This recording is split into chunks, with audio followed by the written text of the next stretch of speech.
baie dankie. Goeiedag. Die het nog nie gegroet het nie, kan jy hulle hoor? Nou, ek wil net begin, want ek is gevra om te praat op die perspektief te gee oor familieondernemings. Ek noem dit familieondernemings, nie familiebesighede nie, want ek het so professor gehad wat baie ekositaal was, gesê, daar bestaan nie dinge soos 'n besigheid. Besigheid is 'n werk wat jy doen besigheid, dit is 'n sakeonderneming. So neem julle maar kennis daarvan, hoor. Net my betrokkenheid by familieondernemings het toevallig gebeur. Ek was so 20 jaar terug gestuur na 'n konferensie in Puerto Rico, daar in die Caribiese eilande, waar so 65 lande by mekaar gekom het om te praat oor kleinsaake. En al wat hulle die hele tyd oor praat is familieondernemings, en ek nie regtig verstaan, hoekom bly hulle so hamer op familieondernemings? Want ek nie regtig weet wat aangaan. Ek vraag toe die vraag in die lokaal, en onthou nog die Amerikaanse professor het so omgedraai, en vir my gesê, but do you not know that most of small and medium enterprises are family run? Sê ek vir meer weet ek nie. Begin jy die cijfers afraam. Ek sal nou nog weer die cijfers daar. Nou nodig is om te sê, ek terugkom in Zuid-Afrika, en ons wil weet wat hier aangaan. Dit was onmoontlik om te bepaal, en dit het ons een half miljoen lang gekost, net om my vraag te beantwoord. Net om te leer dat 80% van geregistreerde besighede in Zuid-Afrika is familieondernemings. Dan wil jy tendense nou wys dat jy dit kan verstaan. En weet jy, eers jy dit verstaan, wat is 'n familieonderneming? Ons werk van Basel is nou weer gekoppel aan FFI, 'n internasionale liggaam, die Family Film Institute, en dan ons werk op beste praktyke, en ons kyk gesamentlik deur die wêreld, wat is die uitdagings en oplossings vir familieondernemings. Daar is 3 groot uitdagings, en ek gaan vinnig van hulle raak vandag, maar familieonderneming, se formele definisie is die familie, met die meerderheid van die aandeelhouding van die besigheid besit, sakeonderneming is. Die familie moet betrokke wees by die sakeonderneming, en baie belangrik is die familie moet die intensie hê dat die besigheid oorgaan na die volgende generasie. Man en vrou wat net saamwerk is koopmeers, is nie familieonderneming. Die intensie moet daar wees om die besigheid oor te gee na die volgende generasie. Julle het al nie, so dis van hulle wat ek praat. Nou hierso dat ek vir die wysheid in die wêreld aangaan, en ek kan self sien, 63% van geregistreerde besighede in Amerika is familieondernemings. 78% van die welvaart in die VSA kom van familieondernemings. Onthou familieondernemings is nie net klein en medium sake nie, dit is massief. Walmart is 'n familieonderneming. Hulle nou klein en maak weer ons oorgeneem, nee. 1,6 miljoen werknemers net in die VSA. En julle geweet BMW is nog 'n familieonderneming.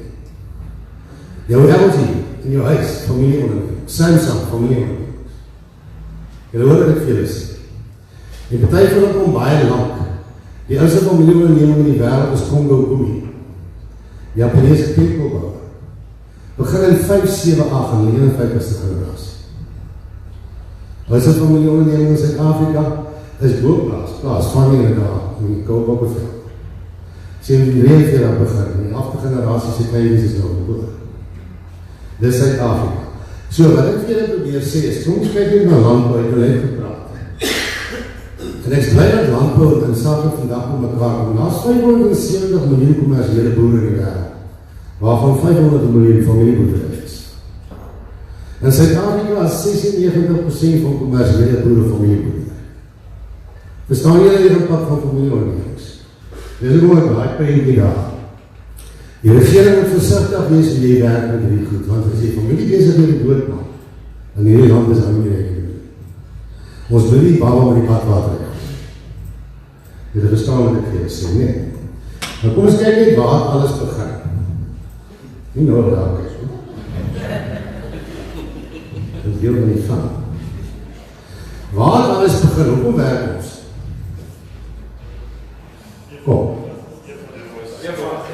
Julle stem saam met my, nee? Jy het van die eerste hart van my vrug gevat, nee? Dis het ons allemaal verdoen door die wêreld van werk, nee? Onthou dit. Moet dit nooit vergeet. En nou wat typisch in familieondernemings gebeur, is dat, jy al gehoor van blame shifting, ken jy dit daar? Blaamverskrywer, wat is dit in Amerikaans is? Nou wat het Adam gedoen toe God om geconfronteer het? Wat het hy gedoen?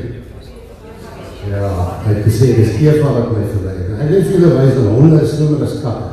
as dit kom by Noem Shift.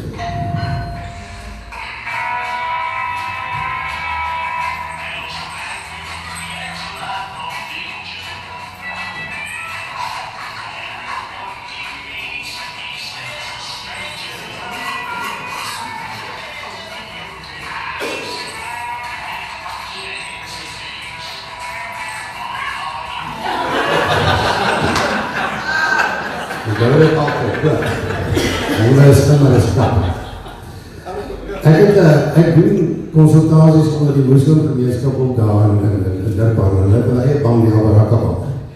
En hulle het Marcus bestuur daar, Yunus Paru, wat baie groot sin vir humor het. Hy stuur met die prentjie hoe arm en Eva sou gelyk het as hulle moslims was. En dis nou snaaks ek dit veel was. Dis nogal funny, nee. Wat was die heel eerste beroep in die wêreld gewees? Ja, familieonderneming, boerdery. Heel eerste. En wat het die heel eerste familieonderneming aangebied? Dink jy dat dit het opgaan? 50% van my consultasie is mediasie, so. Dan kan maar opgaan in familieonderneming, skryf vir my, hoor. Maar opgaan. Maar dit is 'n wonderlike ding. En dit gaan oor regverdigheid, maar ek sal nou daai beginsel praat binne familieondernemings. Wat is die eerste opdrag van die mens? Wat is die eerste opdrag van die mens gewees? Werkelijkheid. We woon die aarde en ons was aangestel oor die aarde, onthou jy dit? Dis die belangrikste beginsel van familieondernemings. As jy nie die beginsel verstaan van rentmeesterskap, sê jy nie verstaan waar familieonderneming gaan. Want dis waar die familieonderneming gaan, want daar is geslagte wat goed opbou, en geslagte wat inkom en het oorneem en bewaar en groei vir die wat daar kom. Nou, dis niks anders as rentmeesterskap. Wie denk jy is die grootste vyand van rentmeesterskap? Wie? Raai dankie. Natuurlijk, die eie ek. Nou bestaan nie 'n familie is dit soos hy. Dis nie jou goed. Dis jou geleen, as jy dit oppas, om mekaar op loopplaas. Ek het jare terug baie op uitsaak gepraat, ek het onderhoud met hom gevoel. Ek het 'n ongelooflike mooi manier gehad hoe hy beskryf het. Dis my hart van rentmeesterskap. En hy het gevra, waar staan ons in 9 generaties, hoe kan 9 generaties gebeur?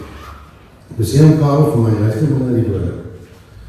Ons is geleer van generasie tot generasie, dat hierdie besigheid behoort nie aan die generasie, maar luister na wat kom, dit word geleen by die kinders. Nie dit was vererg by die ouers, dit word geleen by die kinders. Dis kragtig, nee. So jy is verantwoordelik om te bestuur vir jou kinders wat daarna groei. En dis die beginsel wat ons so hierdie goed moet verstaan. Hoekom dink jy is die Holblads op weer uitgespan? Hulle noem het Ecclesia. Wat is hulle Ecclesia? Ken jy lees dat?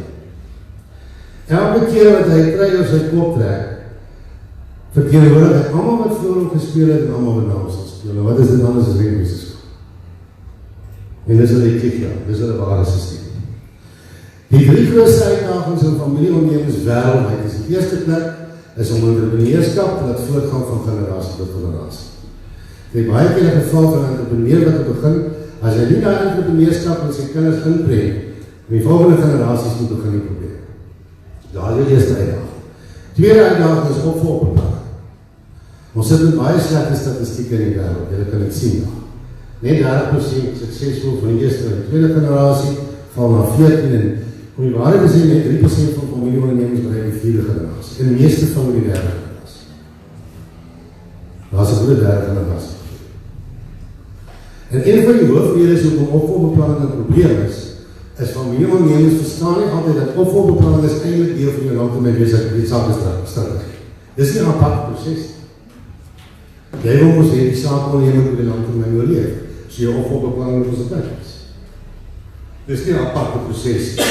En die derde probleem wat ons het is dat ons nie governance en die grondwet, ek gaan vinnig oor die grondwet praat is, omdat jy 'n familie en besigheid is, impakteer jy emosies op sakebesluite. So jy moet strukture skep waar emosies nie kan impakteer op sakebesluite. Dit is net vinnig kyk.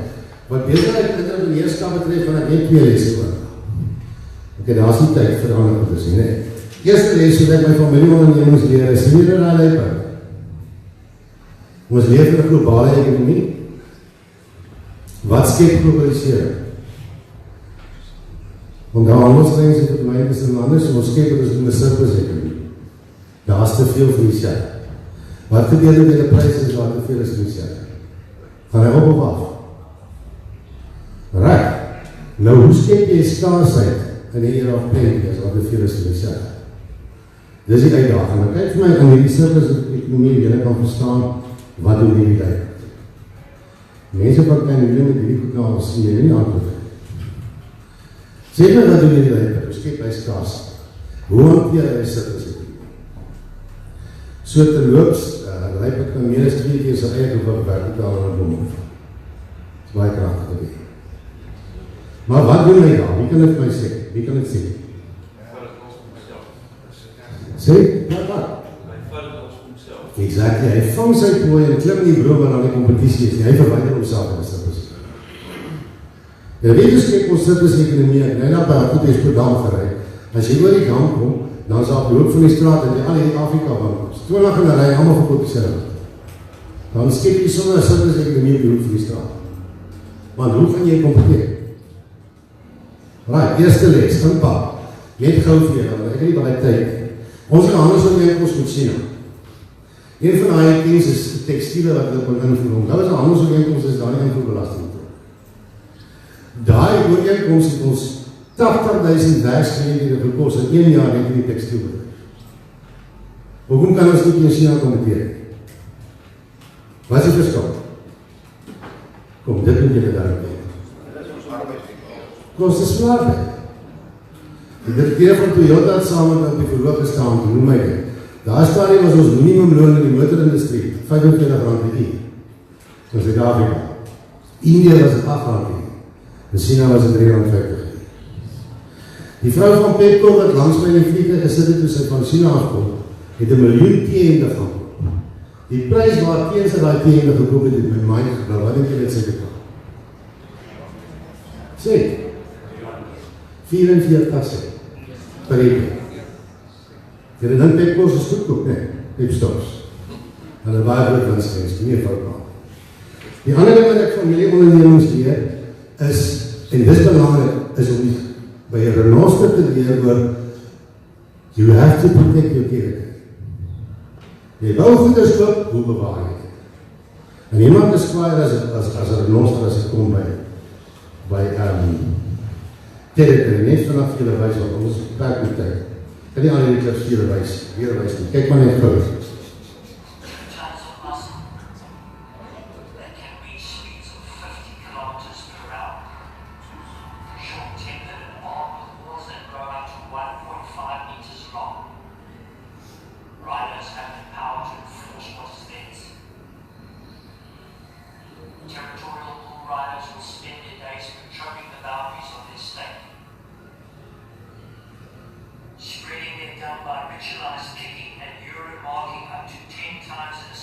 Oké, julle kry die idee, nee. Hoe protect jy territory? Selfs hier in Noster is baie kwesbaar. Wat maak ook kwesbaar? Sy hoor dan, nee. Wie sy natuurlijke vijand? Right, nou, kom ek noem vir jou, elke onderneming of jy nou 'n familieonderneming of nie is, het kwesbare gedeeltes. Maar ek seker nie weet wat dit is, maar ek seker nie verstaan wie is jou natuurlijke vijand. En 'n familieonderneming sal daar natuurlike vijand baie keer binne die besigheid wees by. Ok? Soos 'n boer byvoorbeeld, wat nie sy kop, wil nie die mark verander, maar die boer nie verander. Dan sal die natuurlike vijand binne die besigheid. Alright, so kyk maar net daarna, asseblief. Julle weet dat entrepreneurs altyd oplossing het, en julle daar ouderlik insien van onderwysers en sonderwysers. Dus julle dit nie raak. Dit is nogal skerp gedoen, hè? Julle het 'n sin vir humor, en julle is allemaal mooi groot, want ek wil julle iets wys. Elke uitdaging het 'n oplossing. Jy weet jy ons as entrepreneur te dink. Maar kyk nou net na die vrou, dis so 'n bietjie onder die bel, maar kyk hoe dink 'n entrepreneur, en as julle verstaan.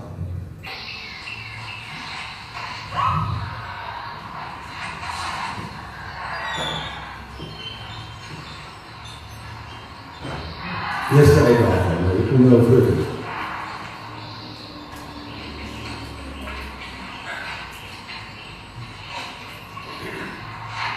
Wat is nou die entrepreneur?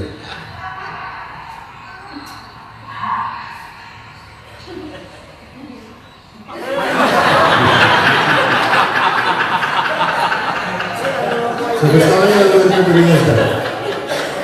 Julle wou nou wat ek vir sê, elke dag moet dit kos, nee. Wie van julle was al in Hongkong gewees? Het julle daai winkel gesien daar? Sien julle daai winkel? Ek het self nie veel te laat gewees. Hierdie is die mooiste entrepreneur storie vir my. Sien julle daar staan van 'n merkshop, kyk dan beste pryse in Afrikaans. So stap ek in Hongkong 'n klompie jare terug en ek soek 'n digitale kamera en ek kry nie en ek goedkoop is hier se naam is Kwahong. En so sien ek hierdie winkel van 'n merkshop, kyk dan beste pryse. Nou sê jy daai winkel verbygeloop is 'n Suid-Afrikaan. Hierdie ou is verklaar maar hy praat nie Afrikaans nie.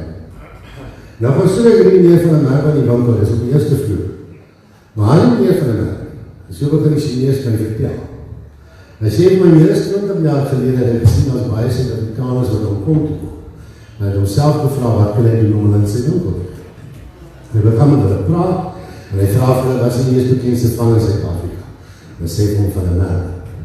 Maar ons gemeenskap maak het sin man loop en Natal die ander dag was daar groot debat daaroor. Hulle sê die familie of myne wat kan nie van 'n merk wees. Jy vra die mooiste plek, wat is the most beautiful place in your country? En sê, kyk daar en vra, wat is best price in your land? Is beste prijs. En so laat die Chinees toe hy vir my vertel, hoe kan jy dit nou nie? Jy verstaan. Right, ek wil net vanaf vir familieondernemers doen, daar is twee praktijke wat bitter belangrijk is. Die eerste ding is, familieondernemer moet een grond hê. Neem asseblief kennis. En baie min familieondernemers in die land het grond hê. Dis 'n praktyk wat ons in Europa en Amerika geleer het wat baie belangrik is, want hy vat al, sien julle daai weerstand. Dis die groot geheim van okay, dis deel van governance. Ek het nie nou tyd om daai governance in te gaan nie, maar dis wat ek grondwet doen. Net enkele goed wat jy in 'n grondwet doen, byvoorbeeld, is ek begin met 'n visie. Ek dwing die bestaande generasie en die inkomende generasie in een lokaal. En hulle moet konsensus bereik in die toekomsvisie, voor ons gaan. Die omdat wat ons consensus het, kan ons die rest van die grondwet voltooi. Maar hier is een belangrike ding van die grondwet wat ek net vir julle wil noem, en dis die waardes. Hoekom is waardes so belangrijk? Jy sien, daai derde boek van my, leierskapswaardes. Ek het 3 boeke in die natuurreeks geskryf. Eerst is hoe wat veld doen, wys ek in leierskapswaardes. Hier leer ek jou uit plante en bome uit oor leierskapswaardes. Maar wat het gebeur hier? Die gemiddelde leeftijd van saakondernemings in die wêreld is 25 jaar. Hoekom dan ek die saakondernemings wat vir die selfs meer as 1000 jaar bestaan? Ek wil weet. En die onderzoek gaan doen, maar al die oudste van minimum, ja, hier is het bezig die al die 300 jaar in die wêreld, is allemaal van minimum. Ek het gaan onderzoek doen, deur die wêreld, en die mense gaan vra, hoe het julle so lang beleef? Daar was niks ingewikkeld in die antwoord. We gaan oor leierskap stel, maar het gaan vooral oor waardes. Jy sien, hierdie waardes is beginsels waarvoor ons elke besluit in die besigheid neem. En jy mag nie vir die waardes afwyk. En die waardes word ingeprent van generasie tot generasie. So ek vat familieonderneming deur die hele waardeoefening en konsensus oor die waardes ook. En hier sien, toe ek nou van hulle gaan vra, wat is die belangrikste waardes wat jy van praat? En hierdie was die 10 waardes wat die meeste van die familieondernemings in die wêreld ondersteun, as hulle kernwaardes. Dis goed soos konsekwente. Regverdigheid. Weet jy hoe belangrik is regverdigheid in 'n familieonderneming? Ja, nou jy verstaan, dit is aan kinders. Weet jy moeilikheid. Alright, wat is regverdig? Wie sien regverdig is 'n lelike ding. Julle weet dat lesse herhaal onsself tot jy die les geleer het. Nee, ek gaan nie weg, tot jy hom geleer het. Regverdigheid in die stelle neiging. Iets wat nie regverdig is, sal nooit finaal wees. Wat dan hoef om te sê? Niks is ooit finaal besleg en regverdig besleg is. Right, dan competence en tegnikheid. Hierdie servant leadership het julle al daarvan gehoor. Is een van die sterkste goeie waardes in die wêreld. Leiers is daar om te dien en nie om gedien te word. Julle hoor, baie sterk ooreenkomste tussen rentmeester en 'n servant leader. Nee, julle kan dit sommer sien. Dan goed soos wysheid en visie. Ek het nooit gedink visie is 'n waarde, hoor. Wat 'n waarde is ons nou in tegnikheid en eerlikheid en seker.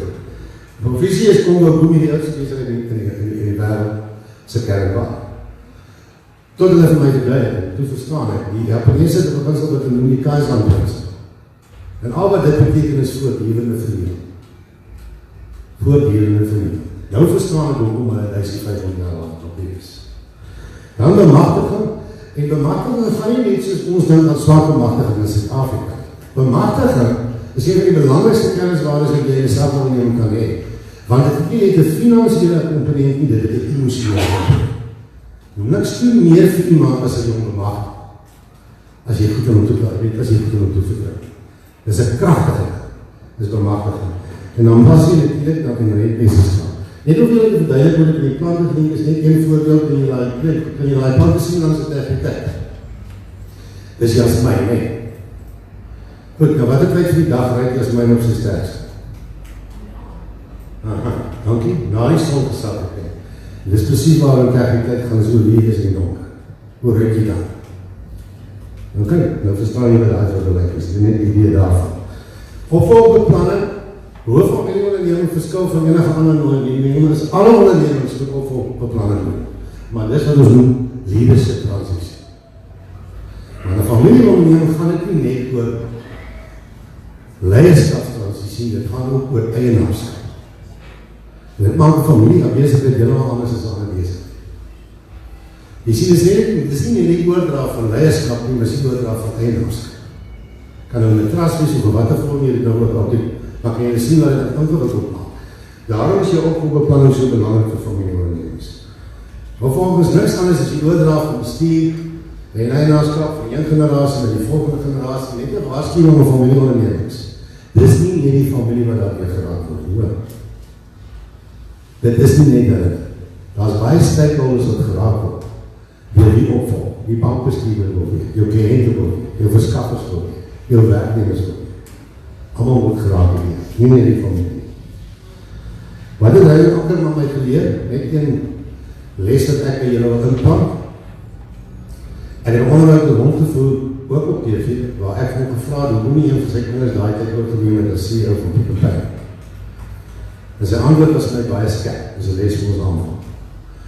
Hy het gesê, daar's 2 kriteria vir opvolg. Hy wil die vermoë en hy wil die bereidwilligheid. Reg? Want jy het nie hierdie vermoë, maar jy wil nie of jy wil, maar jy kan. Dis die 2 kriteria wat belangrik is. Vermoë en bereidwilligheid. En hy het gesê, die besigheid is daar om welvaart vir die familie te skep. Wie ook al die beste persoon is om dit te bestuur, so dit te doen, of hy nou die familie is of nie. En dit verander niks aan 'n familieonderneming nie, want hulle beheer nog steeds die borg en hulle rapporteer ons aan hulle. Belangrike les het ons daar nie. Soms is daar geen geskikte persoon as jou eie familielid in die familie bestuur. Dis 'n les wat hy vir ons geleer het. Maak seker die struktuur is in plek, en dan met ek baie konsultasies doen, weet ek dat baie ouens wat dit nie in plek is. Ons in landbou, ek sê, ons het vandag nog een boere wat in plaas van een eie naam sit, met groot boerebelasting is. Struktuur is nie in plek, en is nie belastingvriendelik nie. So kyk, dat ek wil klaarmaak. Waar is ons op tyd? Is al begin jy seker al, nee. Spanwerk en familieondernemings is van kardinale lang. Jy is altyd sterker op jou eie. Ag, in 'n span as het op jou eie is. Kijk, en dan heb jy die wel gewys, nee. Net hulle analogie van vele, want hulle is die belangrikste analogie vir familieondernemings. Die wilde van Afrika is die meest suksesvolle jagters van Afrika, as julle bewust af. 87% suksesratio met jacht. Hoekom dink julle is hulle so suksesvol? Dit is die beginsel van 'n familieonderneming. Elke ou verstaan sy rol en daar word nie gestry oor rol. En dan is hulle vir jou taak het die moeilikheid. Die ander ding, hulle is geweldig kering. Daar is hormoon wat verwachtende vrouwens afskryf. Dit is iets soos Pekarin of Pekarin, ek kan nie naam onthou. By die wille honde, kry jy hom by die alpha pa.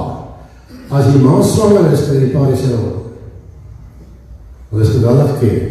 Hulle berei hulle opvolgers reg voor, want hulle vang die prooi levendig, en bring hy levendige prooi van die klein mense moet verleer, ja. Geen wat maak. Hulle is nomadies, hulle trek die hele rond, hulle sal nie beweeg as iemand seer gekryk na die. So dit is maar nie die belang, maar kyk nie vir die kracht van samenwerking. Kyk nou net, wat sal gebeur met hierdie en wille wees as hy op sy eie was.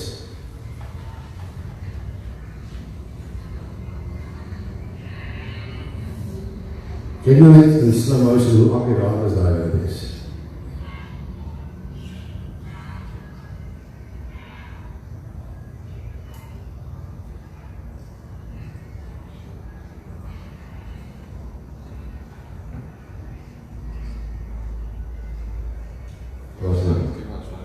My,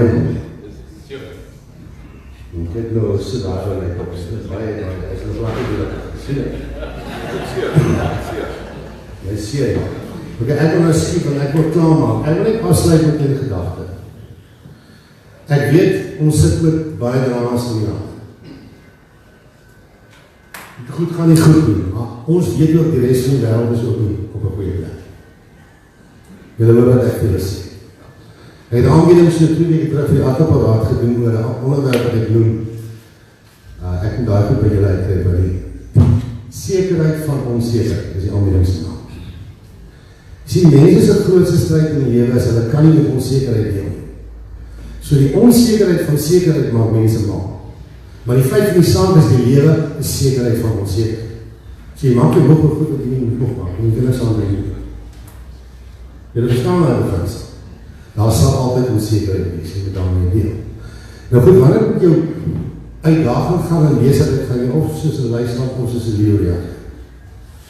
Nou, luislaap is 'n perfekte woord vir die slang in Afrikaans, want dit is presies wat hy is lui. Jy weet hoe 'n luislaap genoem. Hy gaan soek met die prooi en hy wag vir sy prooi. Dink jy as 'n leeu honger is, hy gaan wag vir sy prooi?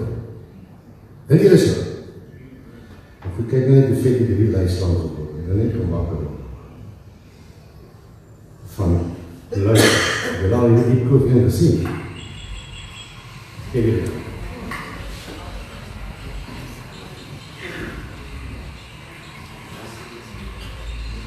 Jy het al nie op.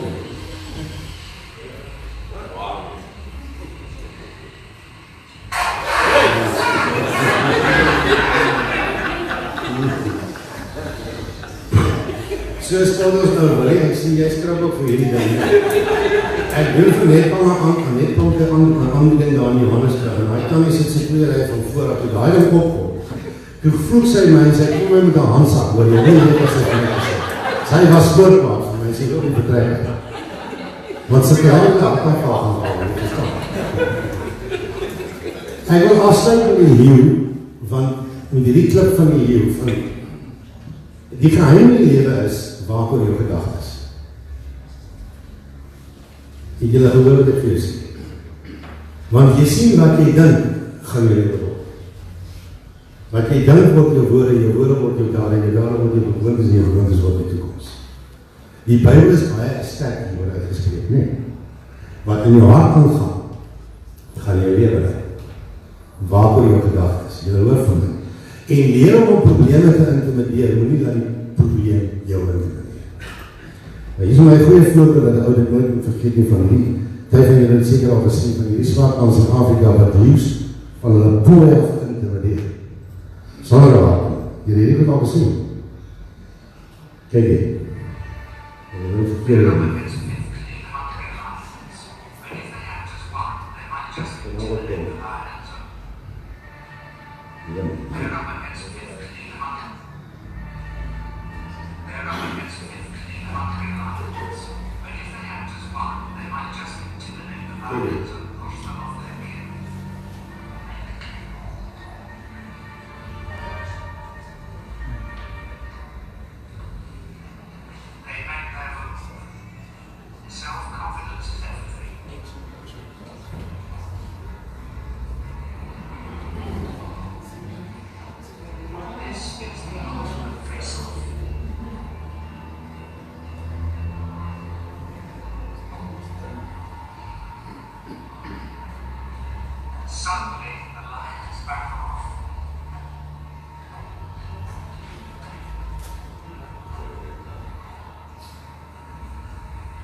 Nou weet julle daarvan. Sê julle dit doen? Julle weet natuurlijk dat waar ons gewijfeld was. Dus die groot gang van vandaag geweest, dat wij van ons doen. Ek is klaar, ek wil net vir julle die laaste vraag vraag. Wat is die belangrikste wapen wat jy het om te deel met ons seker? Wat is die belangrikste wapen?